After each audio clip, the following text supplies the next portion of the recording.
ఖమ్మం జిల్లా మంత్రి తుమ్మల నాగేశ్వరరావు క్యాంపు కార్యాలయం ఎదుట ఆశా వర్కర్లు ధర్నాకు దిగారు. ఆశా వర్కర్ల సమస్యలను పరిష్కరించాలని డిమాండ్ చేశారు. ఎన్నికల టైంలో ఇచ్చిన హామీలను నెరవేర్చాలని కోరారు. ఏడాది దాటినా ఇప్పటి వరకు ఒక్క సమస్యను కూడా పట్టించుకోలేదని మండిపడ్డారు. రానున్న బడ్జెట్ సమావేశాల్లో ఆశా వర్కర్ల సమస్యలు పరిష్కరించకుంటే అసెంబ్లీని ముట్టడిస్తామని హెచ్చరించారు. ఆశాల ఆందోళన నేపథ్యంలో మంత్రి క్యాంపు కార్యాలయం ముందు పోలీసులు భారీ బందోబస్తు ఏర్పాటు చేశారు.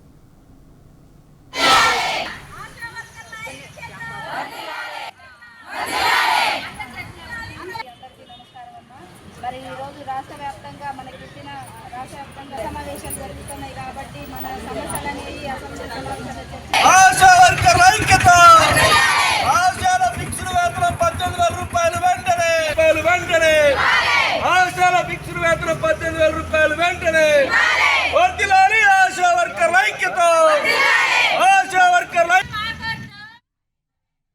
సంవత్సరాలుగా పనిని బట్టి పారితోషికమని ఆశా వర్కర్లతోని వెట్టి చాకిరీ చేయించుకుంటున్నారు.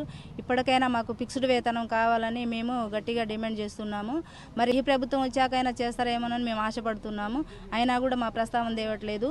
ఇప్పుడు ఇక్కడున్న ఎమ్మెల్యే గారు ఏదైతే ఉందో కొత్త ప్రభుత్వం వస్తే మేము మీకు చేయూతనిస్తాం, మేము చూస్తాం, మీకు ఆశాలకి మీకు అన్యాయం చేయము అని మాకు మాట ఇచ్చారు. మేనిఫెస్టోలో కూడా చెప్పారు 18,000 ఫిక్స్డ్ వేతనం చేస్తామని. పనిని బట్టి పారితోషికం ఎవరికి ఇస్తారండి? ఎంతవరకు ఇస్తారు? మేము 20 ఏళ్ళ నుంచి చేస్తున్నాం. కనీసం ఇప్పటివరకైనా ఫిక్స్డ్ వేతనం చేయాలనే ఉద్దేశం ఎవరికీ లేదు. మీ ఆశలు చనిపోతున్నా కూడా మాకు పట్టించుకునే నాదుడు లేడు. ఆశా వర్కర్ల సమస్యలు పరిష్కరించాలని ఫిక్స్డ్ వేతనం 18,000 రూపాయలు వెంటనే నిర్ణయించాలని కోరుతూ అన్ని ఎమ్మెల్యేల క్యాంప్ ఆఫీసుల ముందు ధర్నా నిర్వహిస్తా ఉన్నాం. ఇవాళ కాంగ్రెస్ ప్రభుత్వం అధికారంలోకి వచ్చే సంవత్సరం పూర్తి చేసుకుంది.